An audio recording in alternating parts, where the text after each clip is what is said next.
것인가? 너 어떻게 살래? 한국인 이야기. 저자 이어령. 출판 파람북.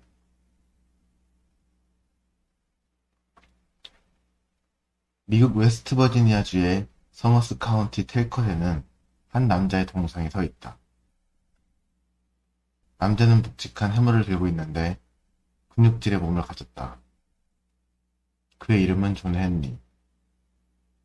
그는 1872년 텔컷의 빅밴드 터널 공사 노동자였다.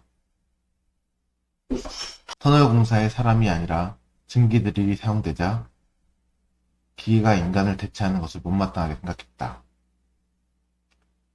헨리는 기계보다 인간이 못하다는 것을 보여주고자 증기드릴과 대결을 펼친다. 이 대결은 하루를 넘어 지속했고 결국 인간이 승리했다. 인간이 기계보다 우월하다는 것을 보여준 헨리는 어떻게 됐을까?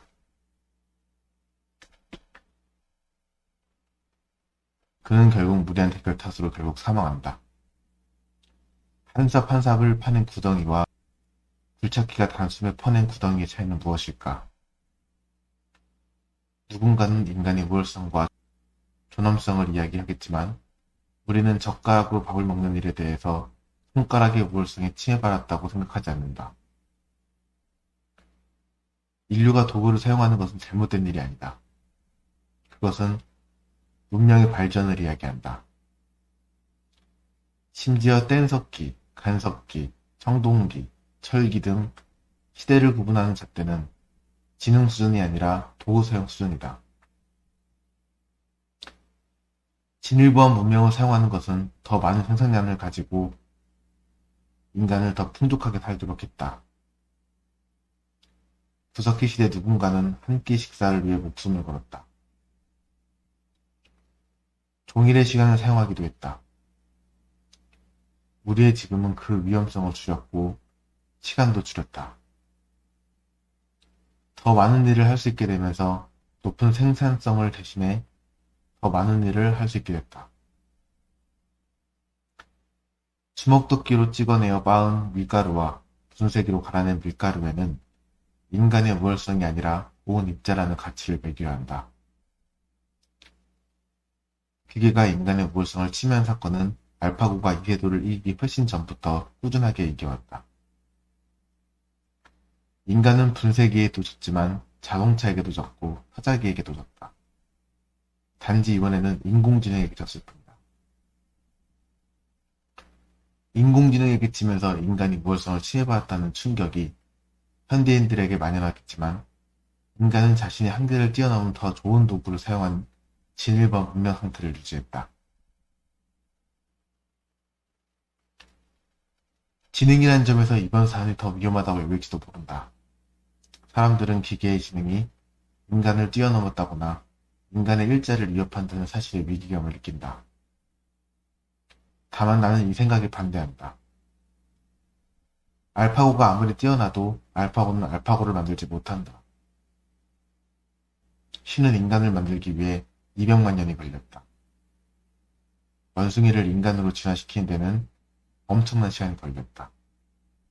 그러나 우리가 고작 10수년 만에 개발했던 알파고가 신의 업적을 넘길 수 있다는 것은 인간에 대한 가만이다.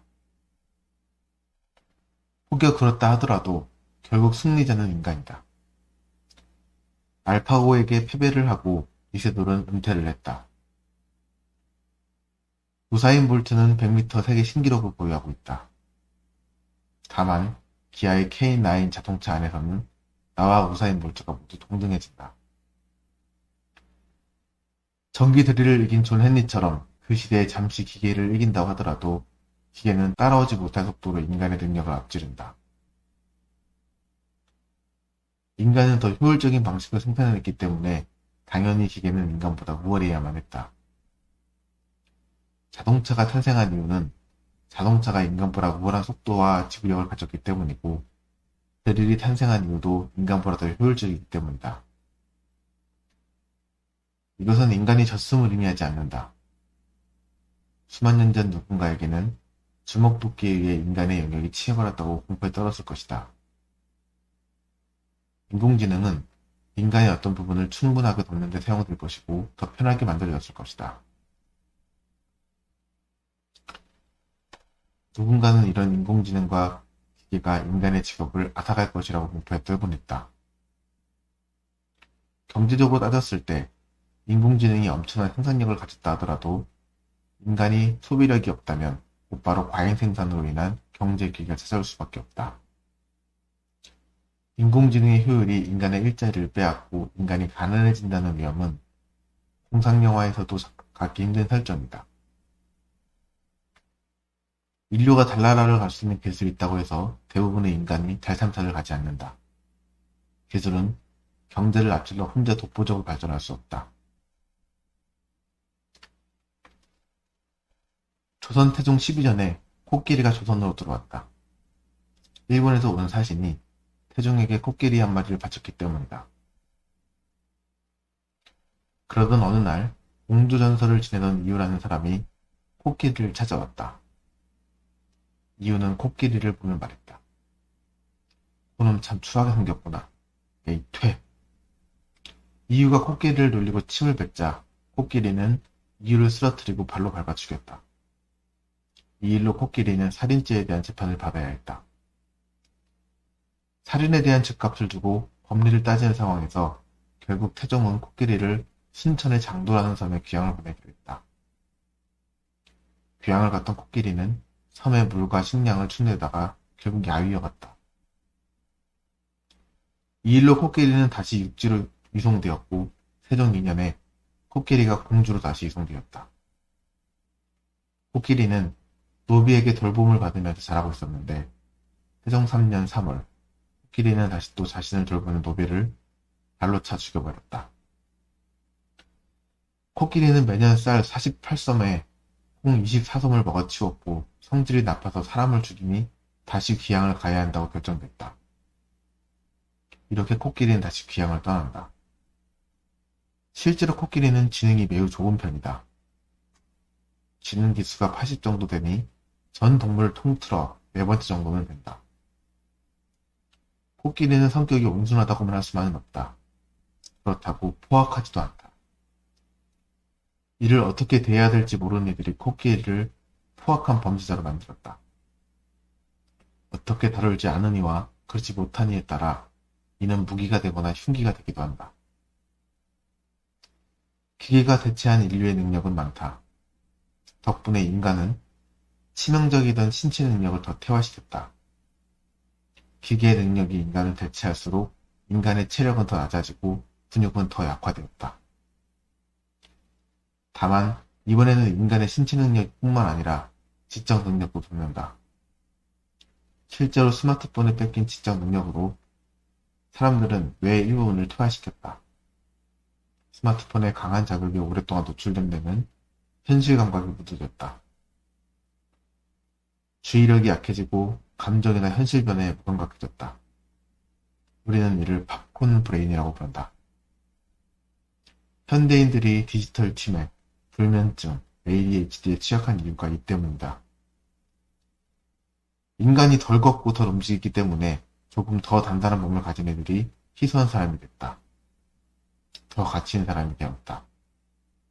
이제 인공지능과 스마트폰이 인간의 뇌 영역을 도우면서 읽고 이해하는 능력이 뛰어난 사람들이 희소하게 될지도 모르겠다. 이 책은 도서를 제공받아 작성된 리뷰입니다.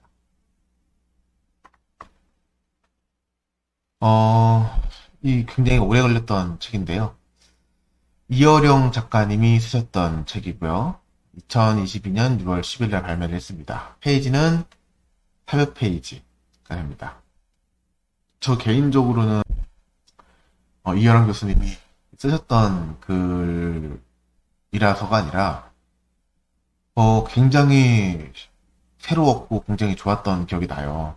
그래서 400페이지였지만 실제로 제가 읽는 데는 그렇게 오래 걸리지 않았습니다. 생각보다 재밌게 읽을 수 있고요. 이게 알파고와 이세돌에 대한 이야기로 시작을 하는데 이 400페이지를 일관적으로 같은 주제로 쭉 가요. 근데 이 주제로 400페이지를 채울 수 있을까 싶은데 이야기가 끊어지지 않고 계속 이어지거든요. 그래서 과연 이효령 선생님이시구나 이런 생각이 드는 그런 책이었습니다. 자, 책 소개 한번 볼게요. 지적 대장정이 종착지 한국인 이야기 시리즈 세 번째 창조의 아이콘 이효령이 펼치는 AI 유니버스. 여기 보면은 한국인 이야기 세 번째 시리즈라고 하는데 제가 아직 첫 번째, 두 번째 못 봤어요. 지금 봐야겠네. AI 포비아를 AI 필리아로 바꾸는 마법의 언어. 인공지능과 한국의 미래 비전을 통찰하는 지성의 힘. 우리 시대의 지성. 창조의 아이콘 이어령. 그가 삶을 마무리하면서 천착했던 테마는 AI, 인공지능이다. 2016년 알파고의 등장 이후에 영면에 들기까지 저자는 대부분의 시간을 AI에 대한 원고를 집필하는 데 몰두해왔다. 그 결과 너 어떻게 살래가 한국인 이야기 시리즈의 세 번째 책으로 출간된다. 한국인의 출생의 비밀과 그 의미를 밝힌 너 어디서 왔니? 젓가락에 담긴 한국인의 문화유전자를 조명한 너 누구니에 이은 책이다.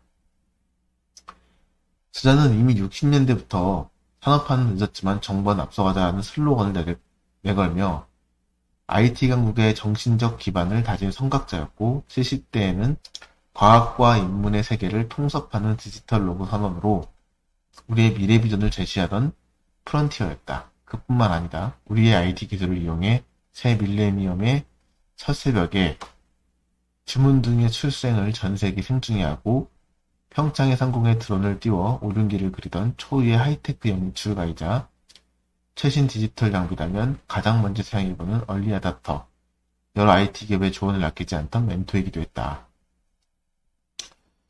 제가 몰랐던 부분도 좀 있네요. 너 어떻게 살라의 서두에는 역시 AI에 대해 전국민적 관심과 공포를 불러일으켰던 사건, 알파고 쇼크다. 인공지능이 인간을 소외시키고 말 것이라는 AI 포비아가 미디어를 잠식할 때 은거를 뒤로 미루고 7대의 컴퓨터가 도열한 책상 앞에 다시 앉았다. 충격을 먹고 사는 민족, 한국인들에게 AI를 이야기하기에 더없이 적절한 기회임을 직감했던 것이다. 저자는 아이들도 이해해야 한다는 또는 아이들의 마음으로 접근해야지만 인공지능 기술을 이해할 수 있다는 지론을 펼치며 동서양의 고전은 물론 인터넷 댓글부터 문명론까지 다양한 분야의 지식을 동원하여 이야기를 펼친다. 그 전개가 소설보다 흥미진진하며 도처에서 무릎을 치게 한다. 책은 인공지능을 복잡하고 난해한 과학의 영역에서 구출해내 우리의 보편적 삶 위에 그 실체를 펼쳐낸다. 그러니 피상적인 지식에서 벗어나 총체적인 이해를 가져다주는 AI 입문서이며 기계와 생명의 본질을 살피고 그 관계에서 의미를 톱파보는 AI 입문서이기도 한 셈이다. 무엇보다 서양의 기계론적인 세계관에서는 풀 수 없는 인간과 인공 사이의 고차원적인 방정식을 한국인 특유의 생명의식과 동양의 인사상 그리고 그것을 제일 잘 체현하는 한국인들에게 해법을 도출해낸다는데 이 책에 미덕이 있다. 동양과 서양, 인간의 문명, 기계와 생명, 시온과 미래를 연결하는 AI 스토리텔링의 최고봉, 4차 산업혁명의 파고에 맞서는 우리가 21세기 교과서로 살만한 책이다. 이거는 정말 공감이 돼요. 이거는 제가 리뷰에서는 많이 말을 못했는데, 동양, 서양에 대한 어떤 사고적인 차이, 이런 것들도 있었고, 그리고 지금 이제 살펴보니까, 그냥 인공지능에 대한 내용이 아니라, 여러 가지 다양한 철학에 관련된 생각을 할 수 있는 책이었던 것 같아요. 자, 이어령 선생님에 대해서 알아볼게요. 이어령, 1933년 충남 아산에서 출생, 서울대학교 물리과 대학 및 동대학원을 졸업하고 단국대 대학원에서 박사학위를 취득했다. 서울대 재학 시절 물리대학보의 창간을 주도, 이상론으로 문단의 주목을 끌었으며 한국일보의 당시 문단의 거장들을 비판하는 우상의 파괴를 발표, 새로운 개성의 탄생을 알렸다. 20대부터 서울신문, 한국일보, 중앙일보, 조선일보, 경향신문 등 논설위원을 두루 맡으면서 우리 시대의 가장 탁월한 논객으로 활동했다. 새벽 주간으로 최인훈의 광장 전작을 게재했고 월간 문학상의 주간을 맡아 문학의 상상력과 문화의 신바람을 역설했다. 1966년 이화여자대학교 강단에 선 후 30여년의 시간 동안 교수로 재직하며 수많은 제자를 양성했다. 1988년 서울올림픽 개폐회식 총괄 기획자로 벽을 넘어서라는 슬로건과 불렁새 소년, 천지인 등의 행사로 전세계 사람들에게 한국인의 문화적 역량을 각인시켰다. 1990년 초대 문화부 장관으로 취임하여 한국예술종합학교 설립과 국립국어원 발족에 굳건한 터를 닦았다. 2021년 금광문화현장을 받았다. 에세이 흙 속에 저 바람 속에 하나의 나뭇잎이 흔들릴 때 지성의 오솔길 젊음의 탄생 한국인 이야기 문화평론 저항의 문학 전후문학의 새물결 통금시대의 문학 문명론 축소지향의 일본인 지지로그 가위바위보 문명론 생명이 자본이다 등 160권이 넘는 방대한 저작물을 남겼다. 마르지 않는 지적 호기심과 창조적 상상력, 심없는 말과 글의 노동으로 분열과 이분법의 낡은 벽을 넘어 통합의 문화와 소통의 새로운 패러다임을 끝없이 열어보인 시대의 지성 이어령은 2022년 2월 향년 89세를 일기로 영면에 들었다. 목차는 총 10가지로 되어 있는데요. 구글에 대한 내용, 이세돌에 관련된 내용, 이제 동서양에 관련된 내용, 여러 가지가 있어요. 근데 가장 많이 기억에 남는 거는 꼬부랑. 요 꼬부랑에 관련된 내용이 굉장히 많이 나오는데, 이게 AI와 무슨 연관이 되어 있을지 모르겠지만, 시작할 때부터 이 이야기를 계속 시작하거든요. 근데, 이, 한결같이 같은 어떤 키워드를 쭉 이어가면서, 결국에는 이게, 인문학서이기도 하지만, 결국은 문학이구나라는 느낌이 들게, 이제 글을 쓰셨어요. 출판사 서평 한번 읽어볼게요. 동양과 서양, 인간과 문명, 기계와 생명, 시원과 미래를 연결하는 AI 스토리텔링의 최고봉. 역시 한국인들은 위기 상황을 헤쳐가는 생존력과 순발력을 갖춘 민족이다. 반면 과거를 돌아보고 문제를 정리하는 합리성은 다소 부족한 것도 사실이다. 알파고 쇼크도 딱 그렇다. 딥러닝을 탑재한 AI가 몰고 온다는 특이점에 대해서 관심을 갖게 되었음에도 체계적인 대응은 별달리 눈에 띄지 않는다. 오히려 AI에 대한 막연한 공포와 거부감이 우려스럽다. 너 어떻게 살래는 그 AI 포비아를 해소하고 인공지능이 몰고 올 세계적 전환점을 슬기롭게 대처하지 않은 데서 기획된 책이다. 저자는 먼저 우리 손안의 스마트폰에 숨겨진 AI 테크놀로지가 어떤 단계의 발전을 거쳐 딥러닝이라는 무기를 갖추게 되었는지 그 진화사를 고찰한다. 알파고는 어디서 왔고 누구인가에 대한 이야기다. 이 부분에서 어린아이들의 눈높이에 맞춰 이야기를 이끌어가지만 꼭 쉬운 설명을 위해서만은 아니다. 더 중요한 이유는 생명이다. 아이들은 늘 살아있는 이야기를 원하며 삶과 맞닿은 감각을 원한다. 어른이 되어서는 그런 아이다움에서 벗어나 반듯하고 직선적인 세계 안에서 살아가게 되겠지만 그들 또한 어린 시절의 감촉과 생명력에 대한 그리움을 간직하기 때문이다. 스마트폰 터치스크린이 작동해 우리는 얼마나 감동했던가. 스티브 잡스가 뛰어난 건 무미건조한 터치스크린의 생명 감각을 의식했다는 것이며 그게 바로 인터페이스의 출발이며 핵심이라고 할 수 있다. 서양의 기계론적 세계관으로는 풀 수 없는 인간과 인공 사이의 고차원 방정식, 우리의 인사상과 생명의식의 해법이 있다. 2000년대 초반 저자가 테크와 생명의 통섭, 디지로그라는 화두를 제기했을 때 그때가 엊그제 같다. 당시에는 하나의 아이디어였지만 아이폰이 세계인에 충격을 준 시점 이후에는 우리 세계를 관통하는 핵심적 통찰로 증명된 셈이다. 그리고 딥러닝의 출현 역시 저자의 오랜 논지를 재확인 시켜주는 것이기도 하다.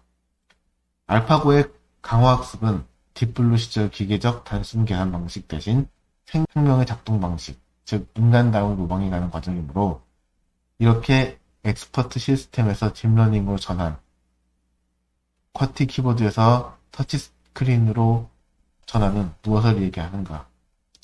서양의 기계론적 세계관이 놓치고 있던 인간의 감각 또는 인간의 삶, 이것의 재발견이다. 앞으로의 하이테크 경쟁의 화두는 이처럼 삶과 인간이 될 것이다.